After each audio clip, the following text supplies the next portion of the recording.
종종 예수님을 믿지 않은 불신자 분이 돌아가셨을 때 약간의 친분으로 인해서 장례를 집례해달라는 요청이 들어올 때가 있습니다.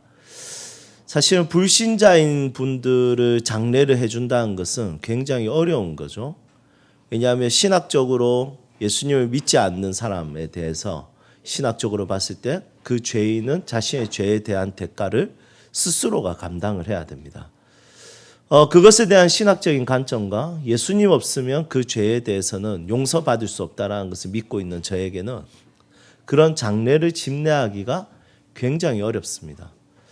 그래서 보통 목회자들은 이런 부분들에 있어서 그 장례 집례에 대해서 거절하는 경우들이 굉장히 많이 있습니다. 결혼 주례도 마찬가지죠. 예수님을 믿지 않는 사람의 결혼 주례를 목사가 본다는 것은 굉장히 어렵습니다. 하지만 이런 부분들에 있어서 목회를 하다 보니까 여러 가지 고민과 갈등이 생기는 거죠. 이것을 복음을 전할 수 있는 기회로 삼으면 되지 않을까. 그렇게 하려면 좋은 말 많이 해줘야 됩니다. 이분이 지옥에 갔다라고 장례식례할 때 할 수가 없습니다. 그렇지 않겠습니까? 이분은 이제 자신의 죄에 대한 대가를 죽고 난 후에 스스로가 다 감당해야 될 것입니다. 이게 진리입니다. 이렇게 말할 수가 없습니다. 어떻게 해야 될지, 어떻게 설명해야 될지, 물론 그 가족들 중심으로 말해야 될 때, 그것에 대해서 여러 가지 설명을 해야 될 때, 목사의 입장에서는 이것은 해피엔딩이 아니라 새드엔딩이기 때문에 어떻게 보면 말하기가 굉장히 어렵고 까다로운 부분들이죠. 이런 부분들을 스스로 안에서 조정하기가 쉽지가 않습니다. 하지만 한 가지 확실한 것은 신학적으로는 조정이 안 되지만 조정을 해야 되는 이유와 원인을 찾아볼 때는 목양적으로는 다 조정이 됩니다. 목양이라는 것은 무엇입니까? 목양이라는 것은 먹이고 기른다는 것입니다. 목회라는 것은 기획을 한다는 뜻이고요. 목양이라는 것은 기르고 키운다는 것이죠. 그래서 목회자는 무엇을 하는 사람이냐면 목회와 목양을 동시에 하는 사람입니다. 목회적으로 봤을 때는 신학적인 중심이 딱 있어야 되기 때문에 되는 것과 안 되는 것이 딱 나눠집니다. 냉정해집니다. 날카로워집니다. 여러분, 목사들은 기본적으로 학자입니다. 신학자입니다. 그러면서 설교자입니다. 목양자이기도 하고. 그런데 신학자로서 보면 이것을 시야에도 먹힐 수 없는 영역들이 너무 많습니다. 그런 부분에 있어서는 날카롭게 대해야 될 때가 있습니다. 그때가 언제냐면 교육할 때입니다. 그때 제자 훈련할 때, 교육할 때, 그리고 사람을 세울 때, 이럴 때는 굉장히 날카로워집니다. 굉장히 기준이 엄격해집니다. 함부로 사람을 세울 수 없습니다. 함부로 누군가에게 이것이 옳다라고 말하지 않습니다. 그런데 목양적으로는 좋은 게 좋은 겁니다. 왜냐하면 이 사람 마음이 다치지 않게 하기 위해서. 그래도 이 사람이 살아가야 되니까, 이 가정이 살아가야 되니까 어떻게든 위로를 해야 되고 어떻게든 그 사람의 마음을 보호해야 되고 케어해야 될 필요를 목사가 가지는 거죠. 여러분, 예수님께서 베드로에게 이렇게 이야기합니다. 내 양을 먹이라, 내 양을 치라, 내 양을 먹이라. 여러분, 이것은 어떤 의미입니까? 먹인다는 것은 목양적 의미입니다. 치라는 것은 목회적 의미입니다. 이것에 대해서 우리가 구분되지 않으면 교회는 그냥 막 냉정해지거나 아니면 그냥 막 너무 따뜻해져서 기준이 없는 교회로 자랄 가능성이 굉장히 많습니다. 여러분, 이런 부분에 있어서 목사로서 굉장히 많은 갈등을 하게 됩니다. 예를 들면 이런 거예요. 우리가 수요일날 수요 예배가 있지 않습니까? 그런데 성도들의 가정이 이렇게 가정과 가정끼리 만나서 수요일날 저녁에 식사를 한다. 물론 다 오지 않은 분들이에요. 그런데 식사를 한다. 그러면 어떻게 해야 될지 잘 모르겠습니다, 사실. 제일 처음에.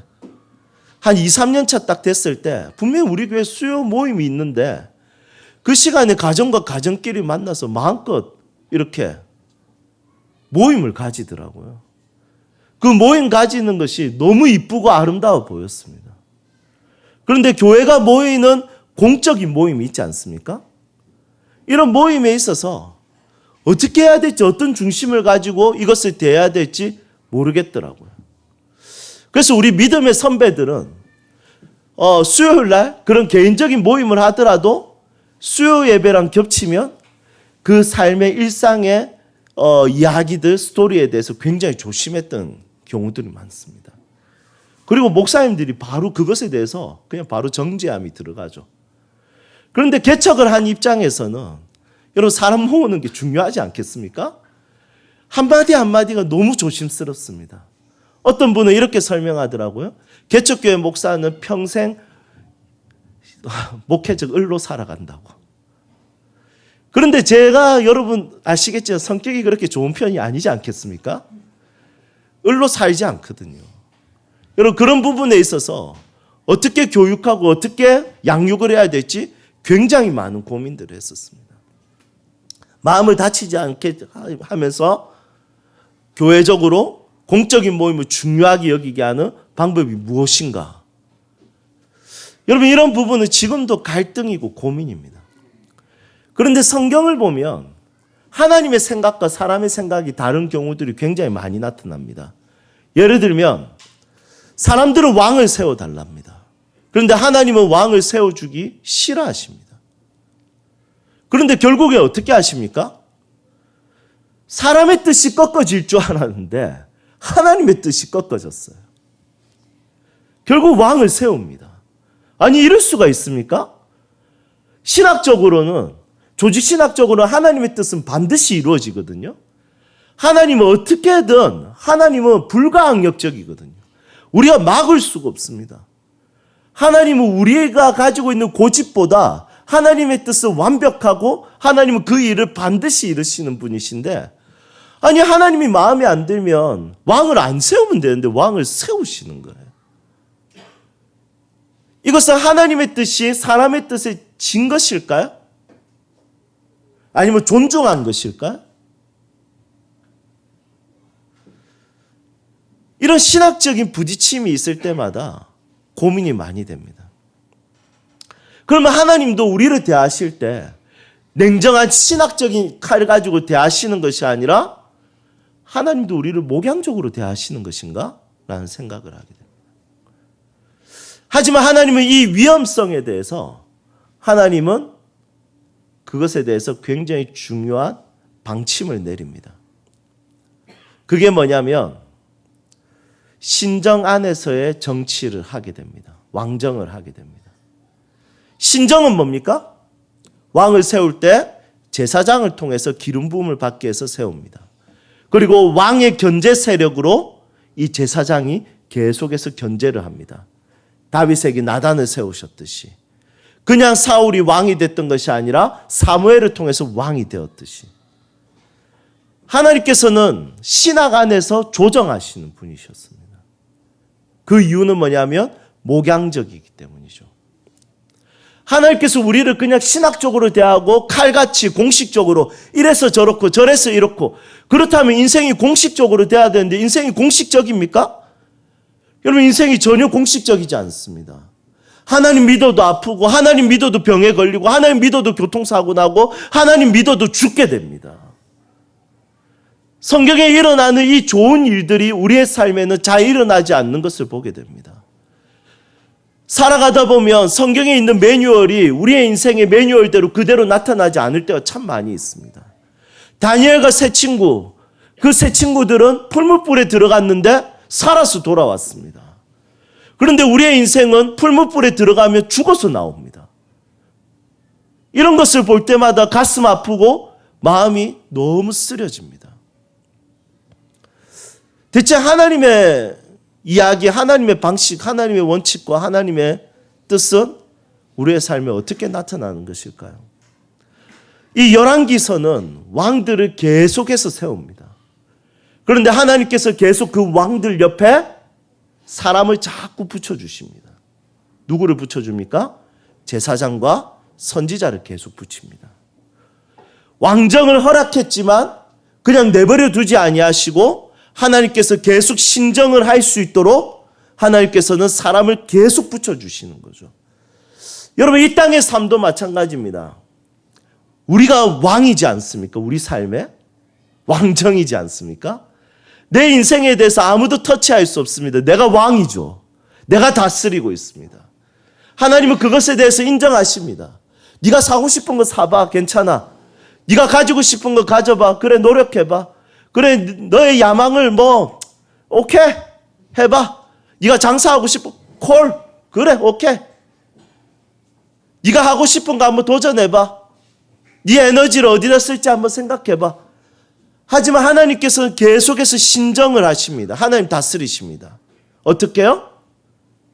목회자를 통해서, 성경을 통해서, 제자훈련을 통해서, 기도하는 가운데 음성을 통해서, 그리고 내 삶을 인도하시 여러 가지 상황을 통해서 하나님은 우리를 내가 내 인생의 왕이지만 내가 내 인생의 진짜 왕이 되지 않도록 내 인생이 계속해서 간섭하시고 이야기하시고 말씀하시는 것이죠.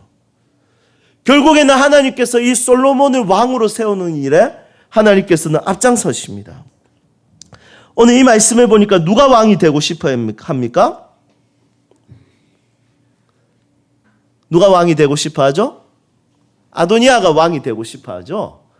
여러분, 이 아도니아는 다윗의 네 번째 아들입니다. 넷째 아들인데 이 왕이 너무나도 자기가 왕이 되고 싶은 거예요. 그런데 하나님께서는 그것을 내버려 두지 않으십니다. 간섭하시는 거죠. 신정하시는 거죠. 여러분, 이 아도니아는 모든 것을 준비했습니다. 군사들도 준비하고 자신에게 기름 부을 수 있는 제사장도 준비했습니다. 그리고 실제로 자기는 기름 부음을 받았어요. 그런데 기름 부음을 받았지만 하나님은 아니야 라고 말씀하시고 솔로몬에게 기름 부음을 다시 받게 합니다. 하나님께서 그대로 간섭하시는 것이죠. 하나님은 그것을 멈추게 하시고 하나님의 그 다스림 속에서 이 왕정을 이끌어 가시는 것을 보게 됩니다. 여러분, 마찬가지입니다. 우리의 인생에 내가 왕인 것 같지만 하나님은 자기 백성이 자기 인생의 왕이 되지 않도록 계속해서 신정하십니다. 우리를 계속해서 다스리십니다. 우리에게 계속해서 말씀하십니다. 성경을 통해서 기도하는 가운데 상황을 통해서 멘토를 통해서 그리고 내 가까운 영적인 동역자들을 통해서 계속해서 말씀하시는 분이십니다. 여러분, 이것을 들을 수 있는 귀가 필요합니다. 이것에 영향을 받을 수 있는 마음밭이 필요합니다. 여러분, 여러분들의 인생에 여러분들이 수많은 결정을 해야 될 것입니다. 하지만 그 결정 속에서 하나님은 여러분들이 많이 스스로가 결정하대로 절대로 그냥 내버려 두지 않습니다. 여러분들 마음대로 잘 되지 않을 겁니다.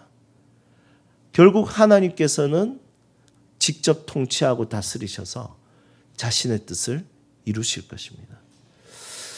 여러분, 그래서 우리가 빨리 그분의 뜻을 이해하고 내려놓고 그분을 따르는 게 좋습니다. 그분 앞에 내 삶을 드리는 것이 좋습니다. 그분께 순종하는 것이 가장 빠른 길입니다. 이 신정의 은혜가 여러분들 삶에 가득하기를 축복합니다. 이 신정을 다른 말로 뭐라고 하면 될까요? 우리가 2주에 한 번씩 나누고 있죠? 두 자로 천국이라고 하죠. 하나님의 통치, 다스리심. 여러분, 우리의 소명은 무엇이냐면 하나님의 다스림을 받는 것입니다. 하나님의 통치를 받는 것입니다. 하나님의 간섭하심과 하나님의 섭리를 이해해 나가는 것입니다. 이것이 우리 인생의 소명입니다. 두 번째로 우리가 같이 살펴볼 것은 솔로몬이 왕이 되었습니다. 그것에 대한 다윗의 고백을 한번 보십시오. 48절 한번 볼까요? 48절 함께 읽겠습니다. 또한 이르시기를 이스라엘의 하나님 여호와를 찬송하리로다. 여호와께서 오늘 내 왕위에 앉을 자를 주사 내 눈으로 보게 하셨도다 하셨나이다 하니. 아멘. 이 고백은 다윗이 한 고백입니다. 다윗은 어떤 고백을 했습니까? 자신의 아들 솔로몬이 왕이 되는 것을 보고 혈통 중에 왕이 계승되었다 이렇게 이야기합니다. 여러분 위대한 계승이죠. 왕에서 자신의 자녀에게 왕이 계승된다는 것은 이스라엘은 이제 왕정 정치가 이루어진 지 얼마 되지 않았습니다. 어떤 일이 어떤 사건이 일어날지 전혀 알 수가 없습니다. 형제들끼리 이렇게 죽이고 죽이는 일들이 일어납니다. 결국에 아도니아도 그 뒤에 보면 솔로몬으로 인해서 숙청됩니다. 형제끼리 죽이게 되는 거죠. 이런 것들 보면 너무 가슴 아프고 마음이 아픕니다. 그런데 솔로몬이 왕이 되는 것을 보면서 다윗이 왕을 상속하는 부분에 있어서 이것에 대해서 하나님께 감사하고 있습니다. 여러분 이 상속에 대한 이야기를 우리가 조금 살펴봤으면 좋겠습니다. 여러분 상속이라는 것은 가장 중요한 것, 가장 아름다운 것을 주려고 합니다. 다윗이 가지고 있었던 가장 위대한 것은 왕권이었죠. 왕이었기 때문에. 그래서 자기의 자녀들 중에 그 왕의 일을 계승할 것을 기대하고 있었고 기다리고 있었나 봅니다. 왜냐하면 자기의 몸은 지금 쇠약해져 있었습니다. 열왕기상 1장 윗부분에 올라가면 다윗은 지금 이불을 덮어도 몸이 따뜻해지지 않는 상황입니다. 그러니까 죽을 날이 다 되어가는 거죠. 죽을 날이 다 되어가면 결국에는 다음 세대에 대한 마음이 생깁니다. 내 자녀에 대한 마음이 더 많이 생깁니다. 여러분 나이가 들면 들수록 결국에는 사람은 다음 세대에 대한 내 자녀에 대한 그리고 아이들에 대한 마음이 생기게 되어 있습니다. 이걸 리차드 도킨스는 유전자가 이기적이라서 그렇다 이렇게 이야기하는데 여러분 유전자가 이기적이라서 그런 게 아니라 하나님께서 그렇게 우리를 다음 세대에게 신앙을 계승하라고 만들어 놓으신 DNA라는 것이죠. 여러분 다윗이 그렇게 상속하고 싶었던 것은 왕권이었다면 우리가 상속하고 싶은 것은 무엇일까요? 결국에는 다음 세대에 대한 신앙이라는 것입니다. 상속의 소명에 대해서 우리가 한번 고민해 봤으면 좋겠습니다. 우리가 재산이 많은 것도 아니고 그렇다고 우리가 잘생기고 이뻐서 외모를 상속할 수 있는 것도 아니네요. 다 이쁘고 잘생기셨네요. 상속할 수 있는 것도 아닐 수도 있습니다. 그렇다고 해서 우리가 주식을 이렇게 상속시켜주면 참 좋겠지만 가진 것도 별로 없습니다. 결국에는 땀은 땅을 못 이기지 않습니까? 땅을 상속하는 게 가장 좋을 것 같은데 그렇지만 여러분 우리 그리스도인들에게는 딱 한 가지 상속하고 싶은 것이 있지 않습니까? 예수 잘 믿으면 좋겠다. 이거 안 하지 않겠습니까? 여러분 이제 연말이 다 되어 가는데 우리가 이 상속에 대한 개념에 대해서 우리가 다시 한번 더 고민해 봤으면 좋겠습니다. 나에게 상속할 신앙이 있는가라는 생각을 하면 좋을 것 같습니다. 제가 이순자 집사님 가정에 신방 예배를 드렸을 때 이 가정의 참 아름다움은 신앙의 상속이 굉장히 아름답게 이어지는 것이 참 좋습니다. 집사님도 그 고백을 참 많이 합니다. 항상 우리 집사님 또 별명이 또 감사 우먼이지 않겠습니까? 항상 감사하시는데 무엇에 감사하냐면 아들 준영 형제가 예수님 잘 믿는 모습에 너무 감사하답니다. 그런데 준영 형제도 그때 고백하는데 이렇게 이야기합니다. 기도 제목이 뭐였냐면 자기는 더 신학을 더 많이 공부할 거랍니다. 더 책을 많이 볼 거랍니다. 더 교회사를 연구하고 더 성경을 더 연구할 거랍니다.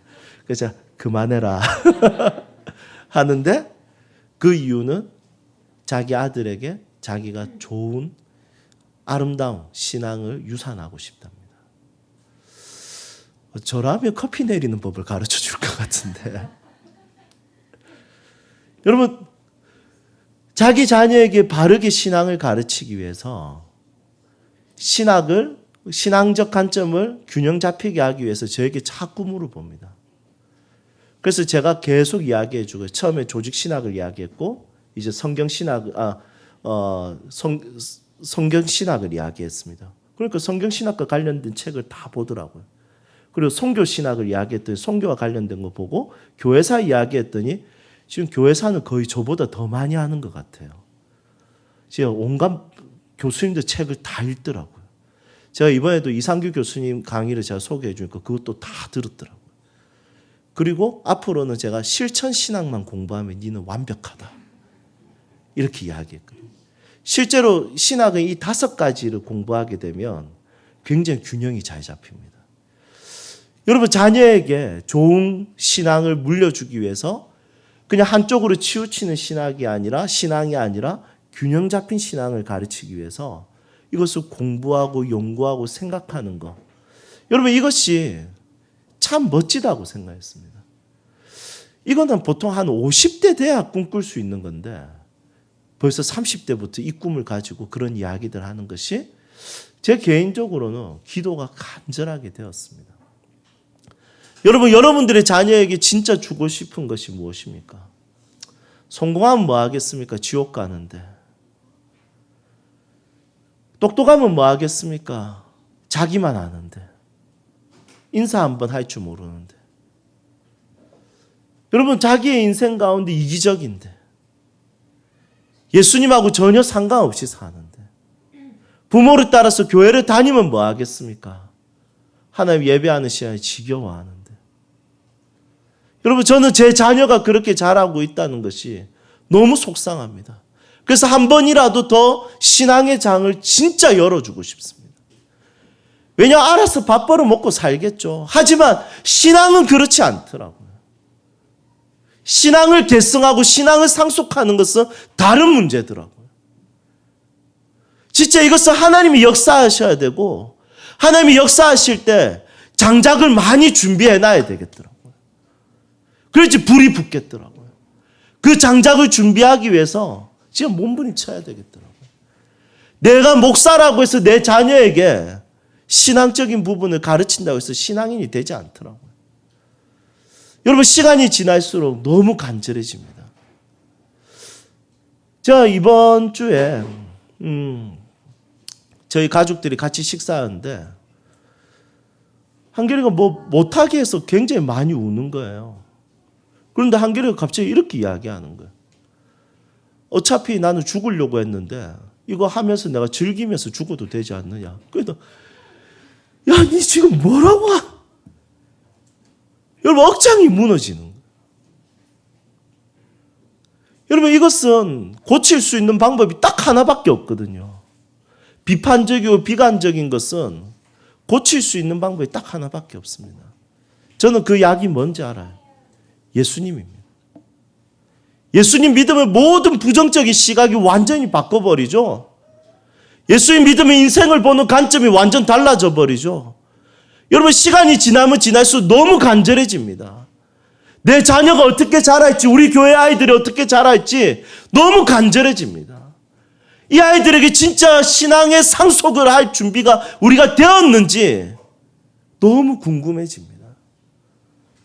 여러분, 여러분들의 자녀가 진짜 나중에 자라서 교회를 욕하고 떠나면 어떻게 되겠습니까? 여러분, 그것보다 속상할 게 없겠죠. 요즘에 이제 영국이나 이런 데는 세례 취소 예식이 있더라고요. 세례 받은 거 저는 취소하고 싶습니다. 부모로 인해서 받았습니다 하고 세례 취소 예식을 하고 그것에 대해서 나는 이제 예수를 안 믿는 사람입니다를 선포하는 예식이 있더라고요.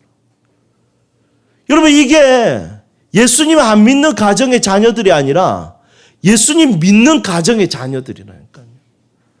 세례 취소를 해서 나는 이제 예수님의 자녀가 아닙니다. 신앙인이 아닙니다라는 것을 선포하는 예식이 있습니다. 여러분, 한국 교회도 곧 그렇게 시작될 겁니다. 성수동에 이미 교회 하나가 클럽으로 바뀌어버렸습니다. 영국처럼. 다음 세대들이 너무 심각한 상황입니다. 이런 상황에서 우리의 소명의식을 다시 한 번 더 재정립하기를 소망합니다. 여러분, 물려주고 싶은 것이 무엇입니까? 내 자녀가 다른 것은 가지지 못하고 이거 하나만 가지면 한번 사는 인생을 가치 있게 살 수 있다는 이거 하나가 여러분들은 무엇이라고 생각합니까? 저는 목사라서가 아니라 제가 살아보니까 예수가 답입니다. 예수 외에 답이 없습니다. 부정적일 수밖에 없습니다. 허무주의적일 수밖에 없습니다. 염세적일 수밖에 없습니다. 인생의 가치와 의미는 예수 안에서 발견될 수밖에 없습니다.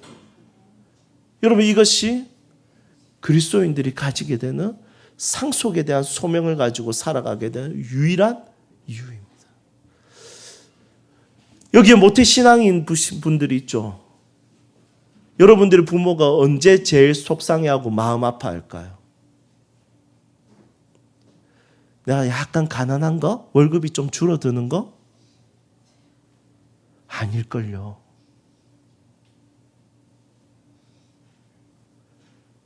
여러분들 한 달만 교회 안 나가고 부모님한테 한 달 뒤에 저 한 달 동안 속상하고 답답해서 안 나갔어요. 이젠 교회 안 나갈 거예요.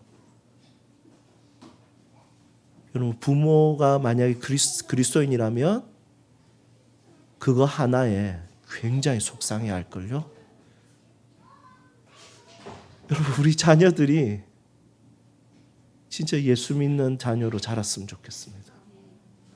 여러분, 이 사명과 이 소명을 가지고 살아가기를 주님의 이름으로 축복합니다. 저는 어제 아침에 구미 온누리교회 항존직 분자들을 위한 세미나를 하고 왔습니다. 그 자리는 제가 제일 어렸습니다. 왜냐하면 항존직은 전부 다 안수집사, 권사, 장로님들이 이렇게 직분을 받는 것이죠.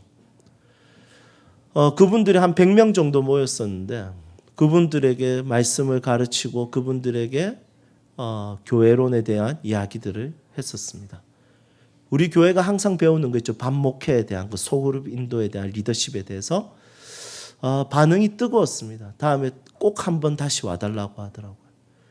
그래서 오전에 그렇게 하고 이제 오후에 거제도에서 집회가 있어서 넘어가다 너무 피곤해서 휴게소에서 한번 자고 거제도에 갔습니다.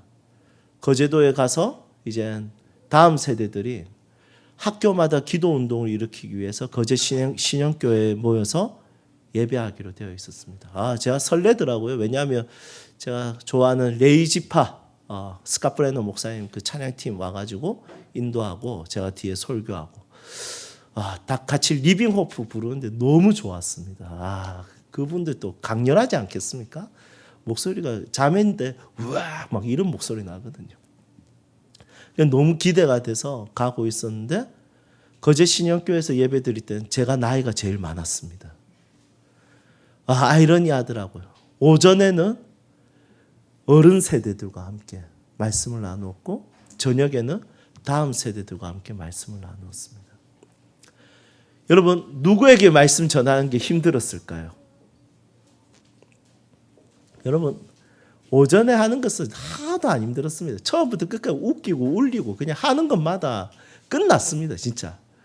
그런데 저녁은 주님, 진짜 마이크 모니터 소리도 잘 안 돼서 목이 그냥 다 쉬어버렸습니다.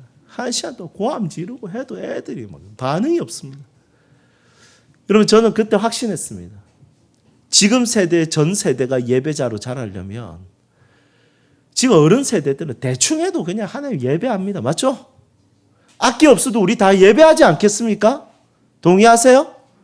여러분, 들으면 오히려 치면 시끄러워요. 오히려 우리는 진짜 단조롭게 찬송가 4절 그냥 다 같이 그냥 불러도 막 은혜가 됩니다. 그런데 애들 그렇게 하면 예배 됩니까? 안 됩니다, 애들. 애들 진짜 웃기고 울리고 온갖 짓을 다 해야 됩니다. 여러분, 저는 확신합니다. 지금 세대의 어른 세대들은 진짜 하나님 사랑하는 사람들이 남았습니다. 그런데 다음 세대들은 하나님을 사랑해야 되는 애들인데 사랑을 할지 안 할지 긴가민가한 애들이 있습니다. 지금 세대 중에 전 세대가 예배하려면 다음 세대에 진짜 집중해야 됩니다. 여러분, 상속의 소명에 대해서 함께 마음을 가져주십시오. 함께 이 소망을 가져주십시오. 우리가 내년에 다음 세대를 위해서 더 많이 투자했으면 좋겠습니다. 여러분, 다음 세대를 위해서 여러분들이 만약에 보너스를 받으면 다음 세대를 위해서 그냥 그거 그대로 하나님께 드리십시오. 그런 교회들 많이 봤습니다. 그런 성도들 많이 봤습니다. 여러분 자기에게 하나님께서 주신 그것을 다음 세대들에게 드리기 위해서 1,000만 원이든 2,000만 원이든 그냥 가진 거 다 투자하는 거 봤습니다. 여러분 교회 재정만 의존하는 것이 아니라 내 자녀를 위해서 우리 자녀들을 위해서 진짜 우리의 소유를 드리고 우리의 모든 시간을 들여서 이 아이들을 같이 말씀을 가르치고 같이 키워봅시다. 같이 이 아이들에게 함께 하나님의 뜻을 나눌 수 있는 것에 동참할 수 있기를 주님의 이름으로 축복합니다. 아멘. 함께 찬양합시다.